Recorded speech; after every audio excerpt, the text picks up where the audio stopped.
Welcome to the Deep Dive. Glad to be here. We're tackling a really significant topic today, looking at the current situation in the Israel-Palestine conflict. We're focusing specifically on recent events in Gaza and, related developments reported around May 28th, 2025. Right. We've got a set of recent articles and reports here. Yeah, exactly. Detailing the humanitarian crisis, other key events. And our mission today is really to dive into these sources. Yep. Pull out those key nuggets of knowledge for you. Yeah. What happened, what the sources say about why, some reactions, the context. Just getting a clear picture based strictly on the material we have in front of us. Exactly. Okay, let's unpack this. It is a heavy topic, and Yeah. what jumps out immediately, I think, from these sources is just the sheer scale of the humanitarian crisis they're describing in Gaza. This is as of late May 2025. It really does. The reports paint a stark picture. They start with the impact of what's described as nearly 3 months of Israeli border closures, pushing the region toward what the sources are calling famine conditions. That's right.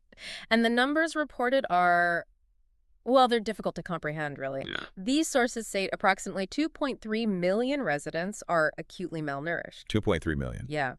And 1 in 5 reported to be on the brink of starvation. 1 in 5. Wow. That kind of desperation, it's the backdrop, for some of the incidents we've seen reported just this week. And the sources detail these incidents pretty powerfully. Right. They describe an event on Wednesday, May 28th, so just a couple of days ago from the reporting date, Right. where hundreds of Palestinians reportedly stormed a UN World Food Program warehouse. This was in the central Gaza Strip. And the scene, based on the accounts, sounds incredibly chaotic. Yeah, people pushing, shoving, even ripping off metal walls just to get inside. Just desperation. And tragically, the consequences were deadly, according to the hospital officials cited in the sources. Officials at Al-Aqsa Martyrs Hospital reported 4 people died in that chaos. 4 deaths. And the sources specify the causes. 2 were reportedly fatally crushed in the crowd itself, while 2 others died of gunshot wounds. Gunshot wounds, okay.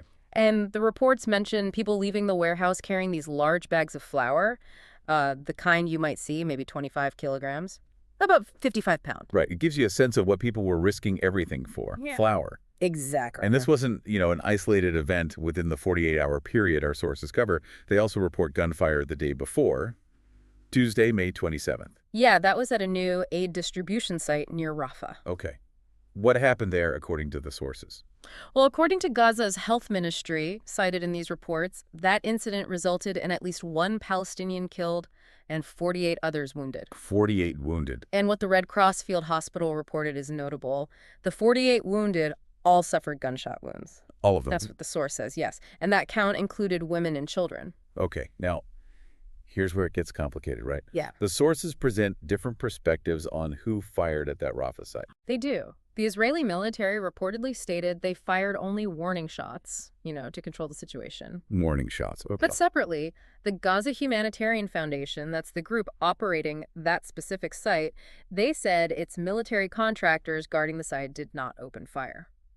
So 2 very different accounts presented side by side in the material. Yeah, it highlights the challenge, doesn't it? Piecing together a complete picture from a conflict zone. Definitely. The sources also mention a higher figure. This one's reported by Al Jazeera, attributed to Gaza's government media office, Okay. stating that Israel killed at least 10 aid seekers in 48 hours. So that figure is reported alongside the specific accounts we just discussed, the 4 deaths on Wednesday, the 1 death on Tuesday, which total 5 specifically reported deaths in those 2 incidents. Right. So a higher overall claim, but 5 deaths detailed in those specific events mentioned in the sources we have. Correct. These incidents, they didn't happen in a vacuum. They're connected to this new initiative described in the sources. The Gaza Humanitarian Foundation, GHF.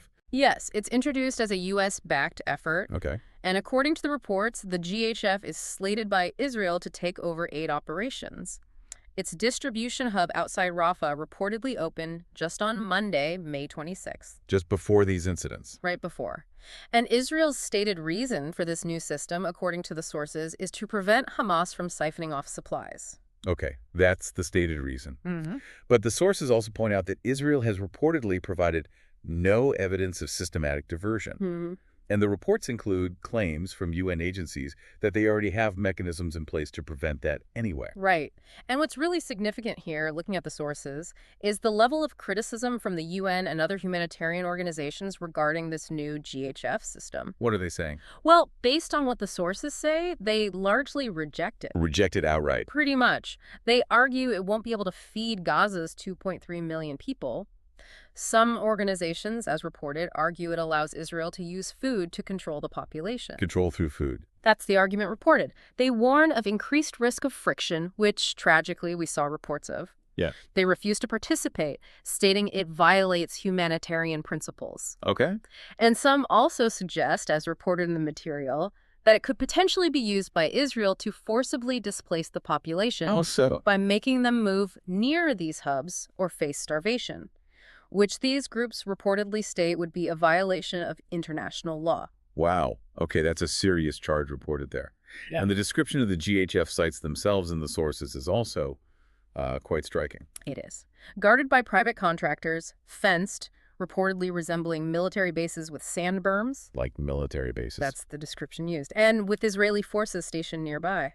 What does that setup described like that in the sources imply? How might that be perceived? Well, it raises serious questions, as highlighted by the humanitarian groups in these sources. Questions about neutrality, about safety, things that are fundamental to aid distribution. Right. Aid is supposed to be neutral. Exactly. Delivered independently, separate from the conflict. Having sites that look like military bases, guarded by contractors, Israeli forces nearby, that could make them targets, or make aid workers hesitant to operate there, regardless of the stated intentions. Makes sense. Now, the sources do quote the GHF.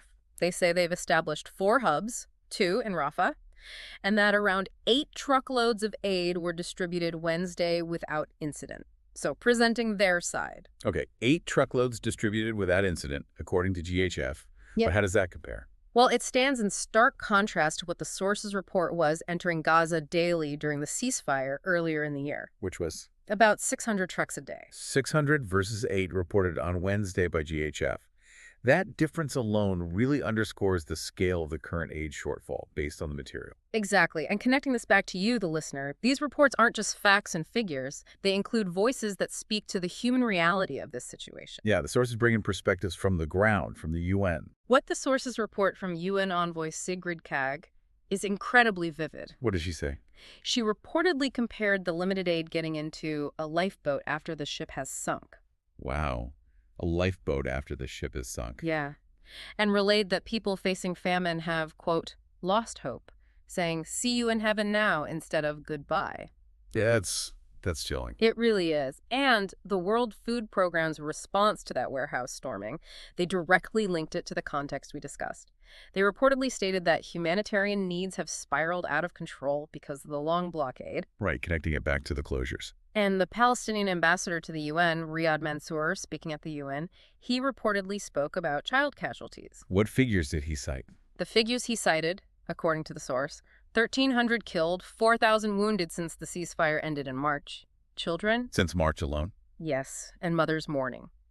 He reportedly asked if the situation is civilized, then what constitutes barbarism? A powerful question reported there. And there's also the plea reported from a man named Wael Tabsh, a displaced man from Khan Yunis. What did he say? Just urging world leaders to end the war, asking how long will this torture last? These are specific points from the sources that just cut through the numbers, don't they? Highlight the profound human impact. Absolutely. Now, moving beyond the immediate aid crisis, the sources also touch on other significant military and political developments happening around the same time. Yes, okay. What else is reported? Well, the reports cover updates like Prime Minister Netanyahu's statement before Parliament. He confirmed Israel killed senior Hamas leader Mohammed Sinwar. Mohammed Sinwar. Okay. The sources identify him as the brother of Yahya Sinwar, who is described as a mastermind of the October 7th attack, killed last year, and state Mohammed was killed in a recent airstrike. Did Hamas comment, according to the sources? One source notes that Hamas had not yet commented at the time of reporting. Got it. What else from Netanyahu? He also reportedly gave an update on the hostages still held, stating the number is 58. 58. But with only about 20 believed to be alive, according to his remarks reported in the sources. Only about 20 believed alive. That's grim. Very. And then there are reports on Israeli airstrikes, but this time on Yemen's capital, Sana'a. Airstrikes in Yemen. What was targeted? The reports state these strikes destroyed what's described as the last remaining plane belonging to Yemenia, the country's flagship airline. The last plane of the national airline. Why? What's the context provided? The context provided in the sources is that Israeli Defense Minister Israel Katz reportedly said it was the last plane used by the Iran-backed Houthi rebels. Okay. The sources mention Yemenia had 4 registered aircraft, and Israel had already destroyed 3 others on May 6th, according to these reports. So this is the fourth and final one, according to Katz, and the Houthi reaction. Also noted in the sources, the Houthi-backed Yemeni president Mahdi al-Mashat reportedly stated his group will not back down from supporting people in Gaza until the siege ends. And the sources report that the Houthis have been targeting Israel in solidarity, noting this has raised their regional profile. Right, so lots of moving parts. Beyond the immediate events, the sources also try to provide some broader context, right? International reactions, historical background. Exactly. If we step back, the sources point to growing international condemnation. What kind of examples do they? Well, they cite specific examples like nearly 380 writers from the UK and Ireland denouncing what they describe as a genocide, Okay. and over 1,200 Israeli academics reportedly calling for an end to the war and highlighting Palestinian suffering. So criticism coming from various places as reported. Yes. There's also reporting on the European Union. They're considering revising their association agreement with Israel Revising the agreement. Why? due to concerns over potential human rights violations. The EU High Representative, Kaja Kallas, reportedly plans to present options in June. Okay, so that's something to watch. And the historical context, the sources touch on that too.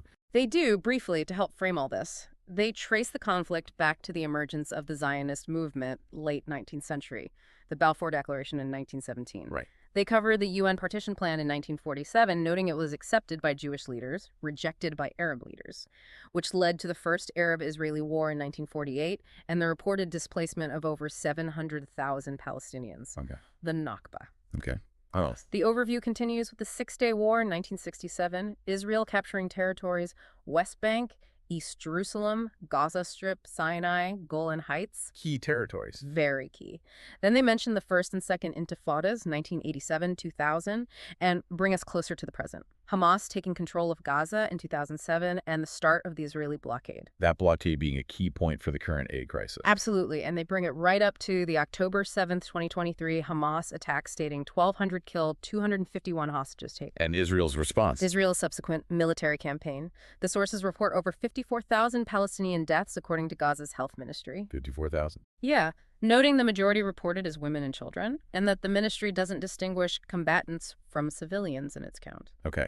So understanding that timeline as presented in the sources, it does provide that necessary background context for everything else we've discussed. It does. So pulling all this from the sources together, the dire humanitarian need, the tragic incidents at aid points, the controversy around the new GHF aid system, the military updates like the reported killing of Mohammed Sinwar, the strikes in Yemen, the international reactions, the historical backdrop, it presents a complex and rapidly unfolding picture based on these reports. It certainly does. Yeah. So just to recap for you listening, we've pulled out the key information for the material provided, the humanitarian situation described as dire, the specific aid incidents, including those tragic deaths, and the differing accounts around the Rafah shooting. The details and the significant criticisms of the new GHF system reported from humanitarian groups, other military and political news like the Sinwar killing and Yemen strikes, international reactions, and that historical context the sources include. And based only on these sources we've discussed, particularly thinking about the contrasting reports on, say,